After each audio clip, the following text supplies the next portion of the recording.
Hello, welcome to Chrysalis Invictus. Today's messages, animal spirit messages or spirit animal messages. Just to see, I pulled from all of my animal decks to see, maybe what animals are coming in, what messages they might have for you. And sometimes we receive omens or messages from multiple animal spirit guides. Maybe these have something to do with like a family totem or a clan symbol or something of that nature. So as you can see, we have 3 different piles. The first pile is represented by the horse. The second pile is actually a card for spider. The third is the seahorse. And seahorse has been coming up a lot in the last week's reading or in the future week's reading. I'm not quite sure when I'm releasing this, so if you are choosing seahorse, I feel like there's going to be a really rich grouping of readings for you to connect with this week. All right, so I'd like to call in your guides, my guides, the spirits of the animals, and any other energies or entities that wish to be present with us here today to deliver messages for the betterment of ourselves and the collective. Take a deep breath in through the nose. Breathe out through the nose. Relax your shoulders down your back, and we'll get started. And for those of you who chose horse, this is your reading, your message, perhaps. I get the card of snake. Kundalini rising, channel your creative passion and sensuality, welcome the transformation. I think that this is coming on incredibly quickly and sort of uncomfortably, as if you've been waiting for a really long time for something to come, and then when it does, it arrives so suddenly that it almost makes your head spin, in a cartoon where they get that. It makes that weird sound and they're like spinning around. I hope you know what I mean. Leave a comment down below if you do. It's kind of like that. We have the card of unicorn. Okay, for some of you, maybe you are Scottish. That's a part of your heritage. Unicorn is the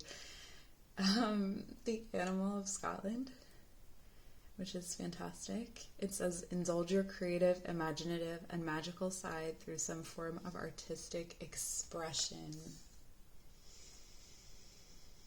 It's interesting to have the horse and the unicorn looking at one another. It's almost like finding the magic in everyday things or finding the magic in everyday life. And I feel like that's what this Kundalini is as well. The snake represents a really primal kind of magic, a very underworld magic. Kundalini is this energy that spirals up from your roots. And a Kundalini awakening typically and safely happens at about midlife, but it has this, not for everyone, but I think for it to sustain itself and to have the most, anyway, that's a controversial opinion, but let's move on from that. The point is that the serpent is very much an entity of underworld magic and of, I would argue, physical magic. So I used to have I still have a YouTube channel. It's called Body Magic, and a snake would be body magic. A snake would be, the magic of tapping into movements of dance, of yoga, of whatever it is. So there's a physical element here. And then you have this squirrel spirit. How appropriate. If you're watching this when I filmed it, it is the autumn, and where I live in Canada, the squirrels are chattering in the trees and fighting over acorns and hiding them and burying them. And but in this deck, it says believe in yourself with the acorn. It's like these everyday tasks that are magical or that have magic infused in them, and it's like this squirrel is lifting this acorn like it's a tremendous feat, and that everyday occurrences, everyday creativity can be magical and can be important in its own way. It doesn't have to be sensational. It doesn't have to be intense for it to matter, is really what I'm getting from this. Okay, someone started some sort of tool, so I'm sorry if that is offending your ears, as it is mine. We have the card of strength with the oxen. Okay, again, this is for me calling up yoga, because yoga means union, and the original definition of yoga was to yoke, or not one of the original. If you look at the etymology, to yoke is there. It's available. I've talked about this actually in another reading. But, and then with the ox here, it's making me think of that. So another indication, something to do with yoga or movement. But the other component of this is perseverance and that hard work, or when things are feeling really heavy, when things are feeling really heavily ordinary as well, I feel like is a thing for you here, that it's still worthwhile. It's still important what you're doing. The Nine of Cups with the butterfly. This is coming in as more like transfiguration than transformation. Like you're shifting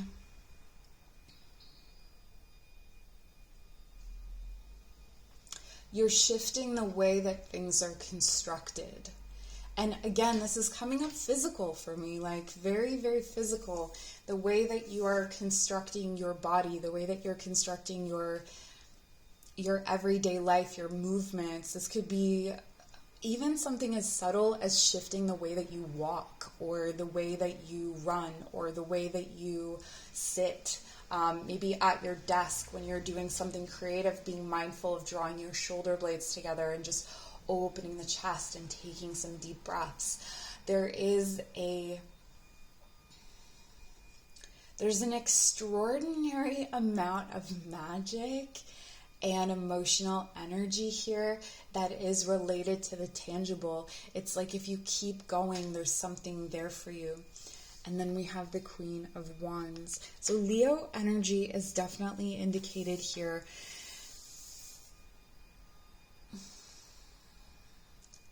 The Queen of Wands wants you to know that the good days are not all just behind you. There is that feeling here, right? That everything is a slog. The good days are behind me. There isn't, the wishes that I had for my life are maybe just magical wishes, or it's magical thinking, or it's something that it's an illusion. But with the squirrel spirit, I feel like you've been making very real, and with the snake, like very real, concrete progress, but it's been heavy and it's been hard, as you can see with strength. And so with this very interesting combination of animals, and is a unicorn an animal? Is that what we call it? I'm not sure. I think that there is a really interesting... This is a really interesting guidance system.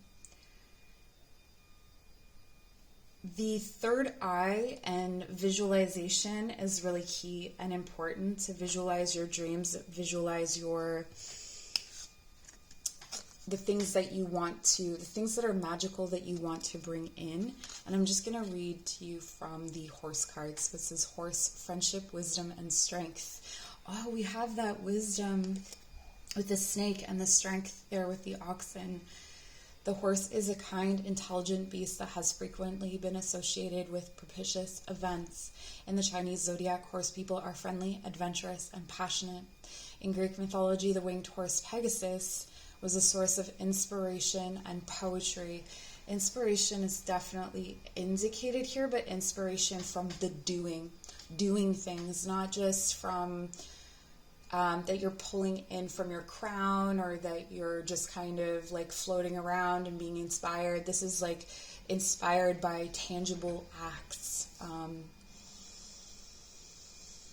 Horses have also been associated with sexuality or fertility, so that connects there with the snake and the Kundalini awakening. Okay, so let me explain that a little bit more.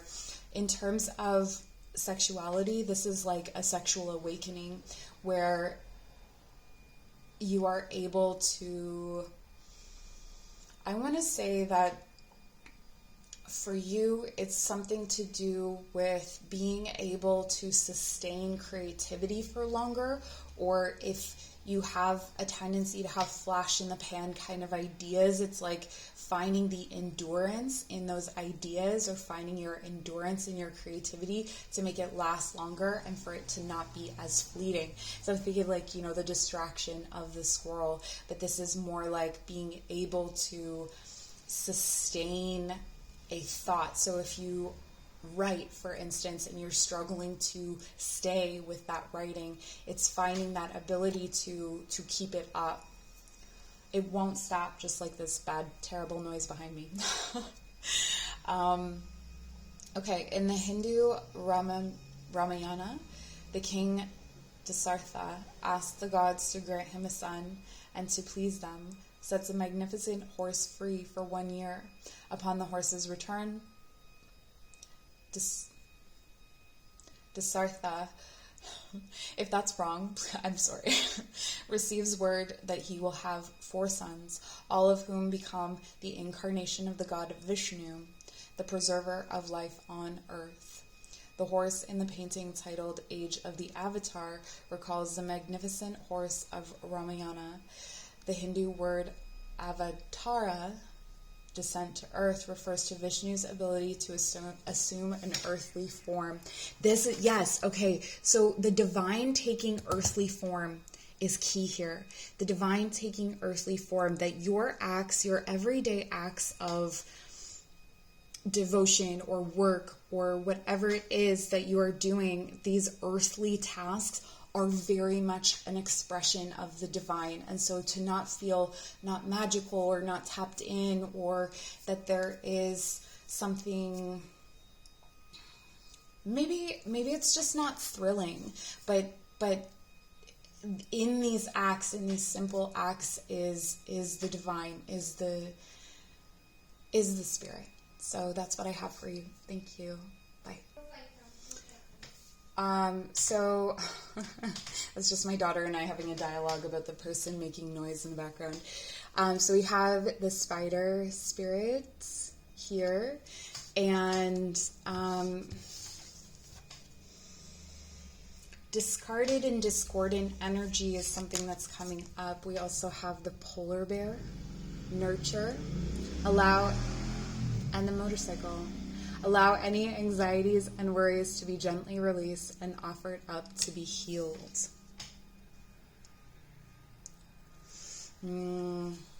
Okay.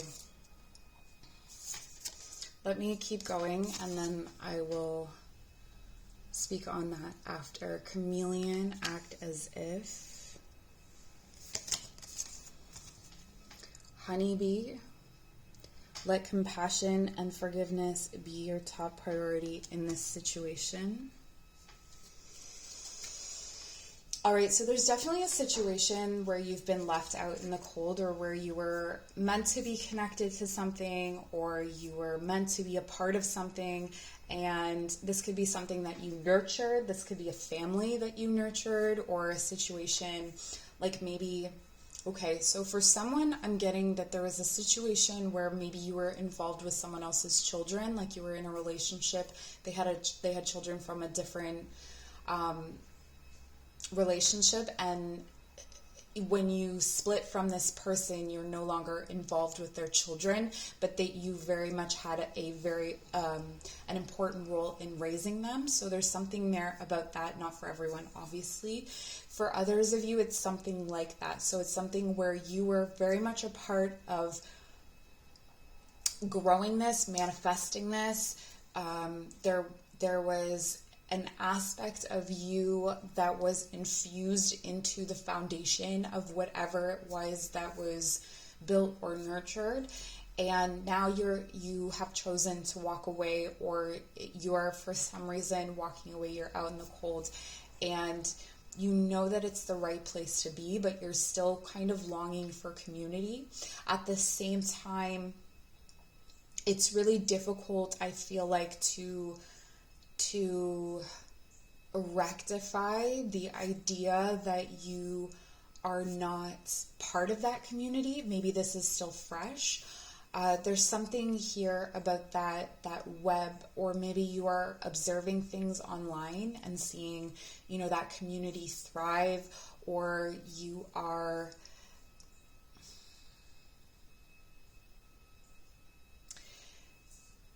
it really feels like you're still connected,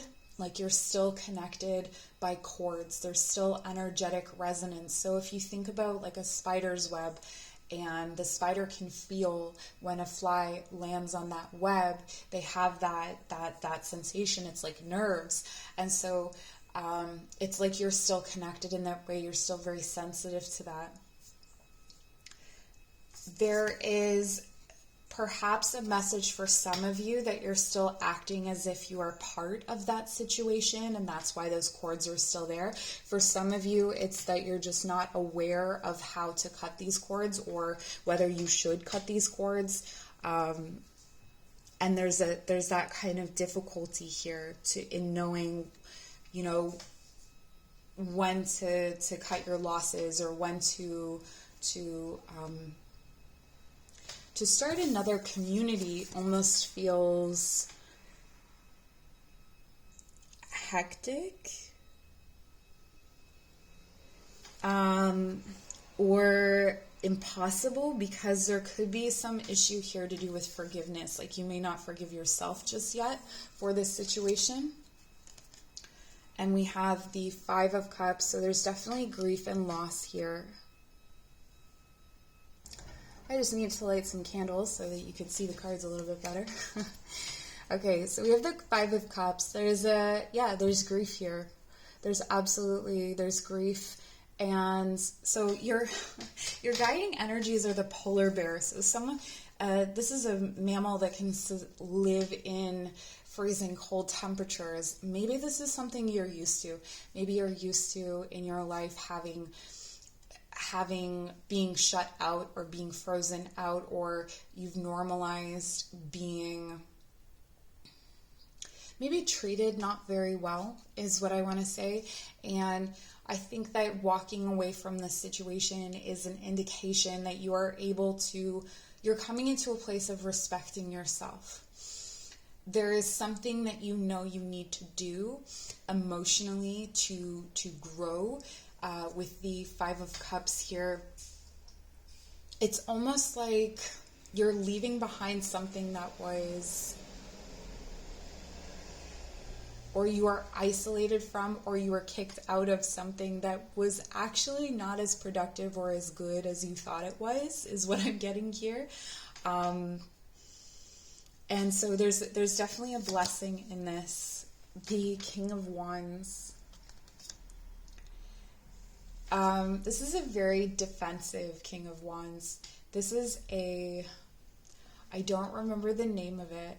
I want to say wombat, and I think that I'm wrong. So you have the chameleon, the spider, the honeybee. It's interesting, the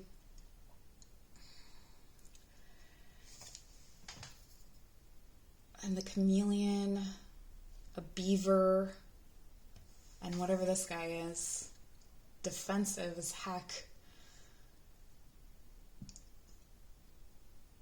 It's very much like get away from me kind of energy. So maybe there are some people that are trying to be friends with you, or there's a new community emerging, but you're just not ready for that yet. But when you're ready, it's there for you. This is the King of Wands. The King of Wands conjures and is able to call in whatever the king wants, actually. So when you are ready, it will be there for you, is the message here. And the Empress from the cow. Okay. The message that's coming in from the Empress is very much related to the idea that you gave birth to something, that you are the mother of something, that you are the creator of something. The fact that you were able to create something in the first place, or that you were able to parent someone or nurture something, indicates that you are able to do that again. There's a period of rest that's indicated here, a period of time where compassion and forgiving yourself are needed. Acting as if, here with the chameleon, the advice is not to act as if necessarily, it's actually to do the opposite. It may be that you were acting as if before, and now it's time for you to embrace what things are. And it's like a combination of all of these things. Almost feels like a hermit kind of energy, where you're just like going inward, studying yourself, studying your own truth, and that kind of thing. Let's take a look at the spider cards. I'm going to read to you from the back. It says protection, aid, and wisdom. Spiders are found throughout the world and appear in the legends of nearly all peoples. They are frequently depicted as helpers, protectors, and creators. I feel like you are the helper, protector, and creator in this situation. You are the spider energy. So it's not necessarily that you are being guided by the spider energy, but that you are the spider energy. And you are at the center of a web that has now sort of broken off to be its own web. Or this is where you were the queen bee, and for some reason the hive believes that it can exist without you. And there's a kind of ingratitude there, or this feeling of being used, or this feeling of, grieving and losing something that you put a lot of creative fire and energy into, or a lot of passion into. And so the spider is really your energy as well. The Ojibwe people hang loops of spider webs over their infants to protect them from harmful influences. Other Native American peoples, particularly those of the Southwest, associate the spider with a grandmother spirit who lives underground. The spider grandmother is a source of wisdom and a link to the underworld. She rises from her realm to offer advice, particularly before a dangerous or large undertaking.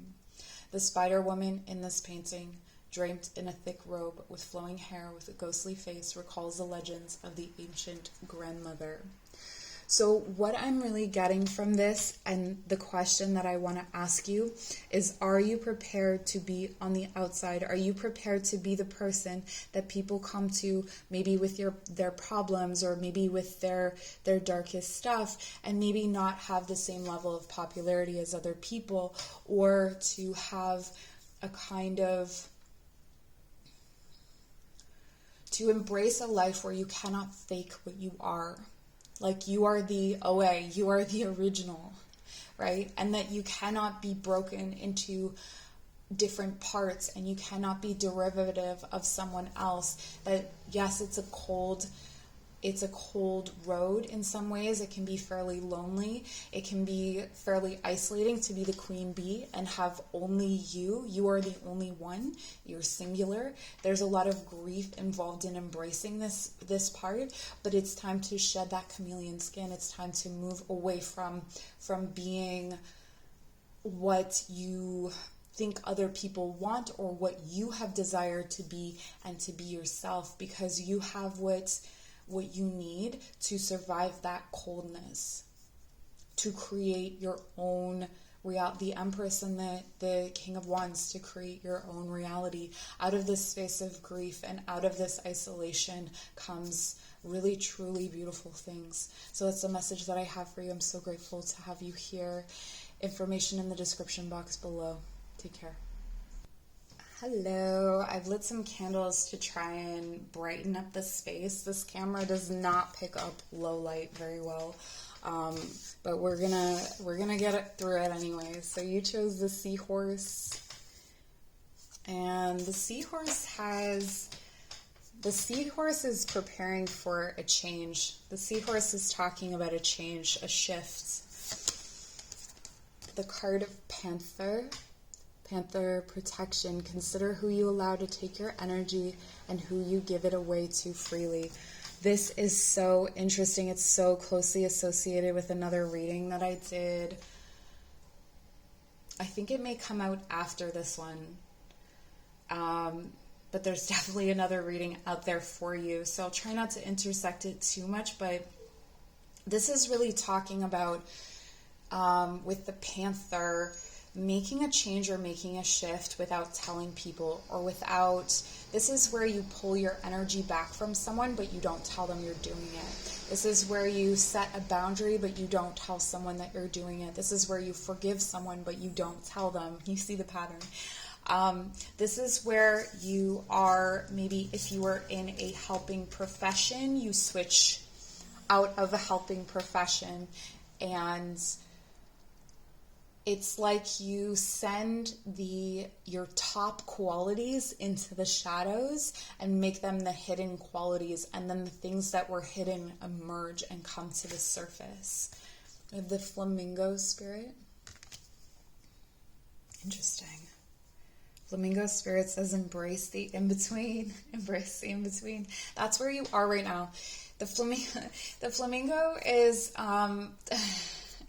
So for some of you, it may be that your dominant quality is to be fairly quiet or fairly reserved. And this next stage, when you are shifting from one to the other, when you come to the other, maybe you're more flamboyant, or vice versa. This could be shifting from being a very feminine, dominant, presenting kind of person to being a very masculine, dominant, presenting person. It doesn't have to do with gender necessarily, but that's just a really clear-cut example of a duality where it just switches. So whatever was underneath comes to the surface, whatever was on the surface goes underneath, and it kind of, it turns. And then you have the pueo. Is that how you say it? Pueo? It's a Hawaiian owl. Your ancestral spirit guides are offering you guidance now, so pay close attention to signs and omens from them.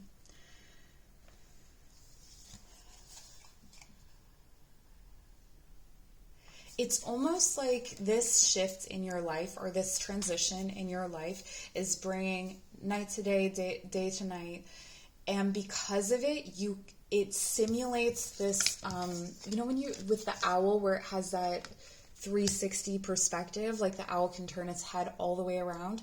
It's like that. It's like you're going to be able to turn your head all the way around because you've lived one way and now you will live another way, and so you will have that complete kind of, or that more complete picture. No one has the complete picture, but you know what I mean. We have the Six of Pentacles. I always thought this was such a strange Six of Pentacles card, with the chickens and the egg. You may have a hard time when this switch happens knowing which came first, right? Like you, or this version of yourself that is currently or is about to emerge. There is I want to say that, okay, with chicken, we have a lot of birds here, with 3 birds so far. So this is definitely a spiritual shift but at its heart, it's emotional. And it has to do with claiming your dominance, claiming your power, claiming your power in the sense of what keeps you safe, or what keeps you, like, it's where you stand up straight and you feel really confident, I guess is the word I'm looking for. We have another bird. This is a seabird.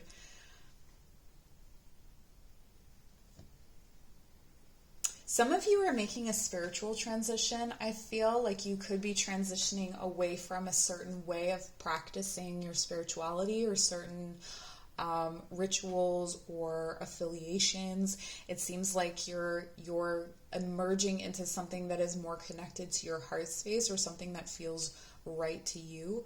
With the Knight of Cups as well, this could indicate that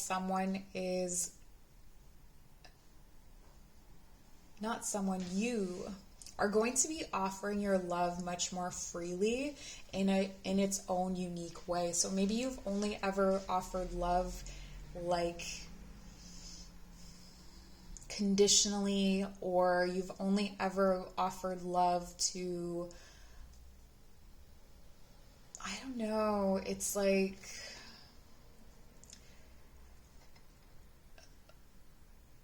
like you've reserved it for only people you've known for a long time, but now you're going to love a stranger. You're going to hold love in your heart for a stranger, or you're going to be more generous with your more or less generous with your time or energy. It depends on what was above before. So for those of you who have been really generous with your time and energy, you may be actually taking that away. So again, that helping profession idea with the Six of Pentacles, this can be a card of charity. This is actually taking charity back. So this could be about learning how to receive, but it could also be about changing your relationship to charity. So for instance, if you are always working for organizations, maybe you're going to be more charitable to the people around you, to your neighbors, to your friends, to your family, as opposed to people that you don't know, or vice versa. Maybe you haven't been generous at all and that generosity is opening up, but you have the support of your ancestors here and of the pelican, I believe. Is that a pelican? Tell me in the description or in the comments below. The chicken, the flamingo. This is such an interesting mix. And the flamingo is like you are what you eat as well. Like the color. You know, if you were okay, you are what you eat. So for those of you in the helping professions, this is going to be really important for you to hear, and maybe for others too. You are what you eat. So if you have been eating people's how do I put this? Like, so let's say you're in a helping profession, but it's something where you can't really give people what they want always, and so they give you a lot of crap, or they treat you terribly, or, you know, you take a lot of abuse, potentially. Maybe it's customer service. You're eating that. You're eating that.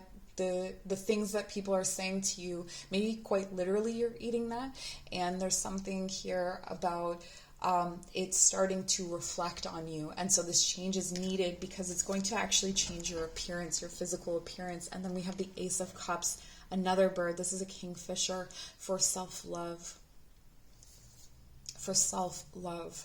An overflowing cup. You're going to be able to offer more, even if you're pulling back, even if you're not doing those good deeds or doing that helping profession anymore. In some way, you're going to have more to give, definitely more to give yourself. Or for those of you who are emerging into a helping profession, maybe you were a little bit more selfish before, you know, and you're actually finding that being more selfless serves you.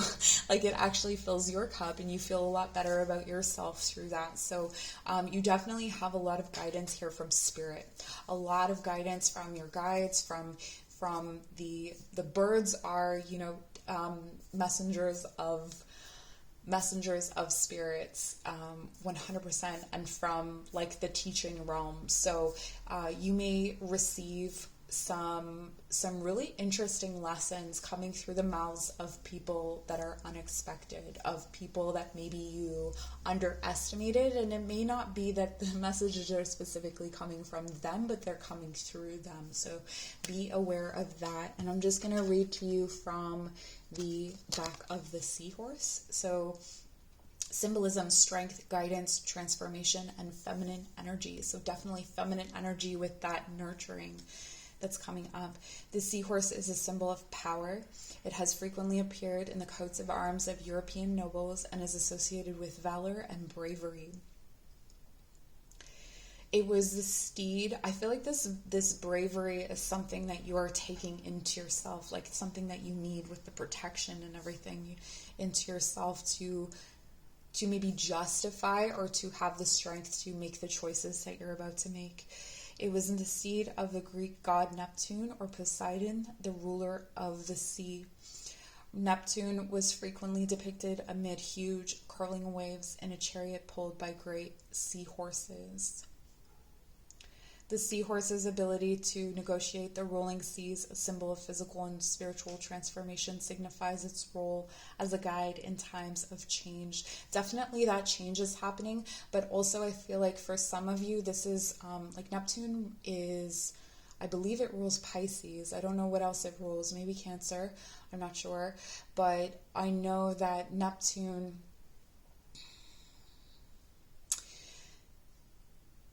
It's like getting lost in what is most obvious and then finding yourself through this sort of chaos.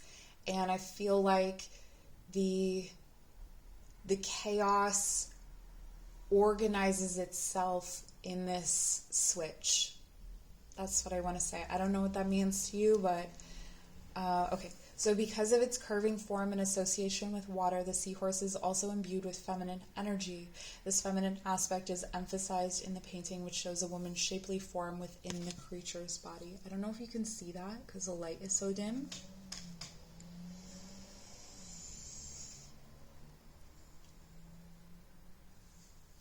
But definitely, this is a really interesting, I would love to know how this manifests in your life.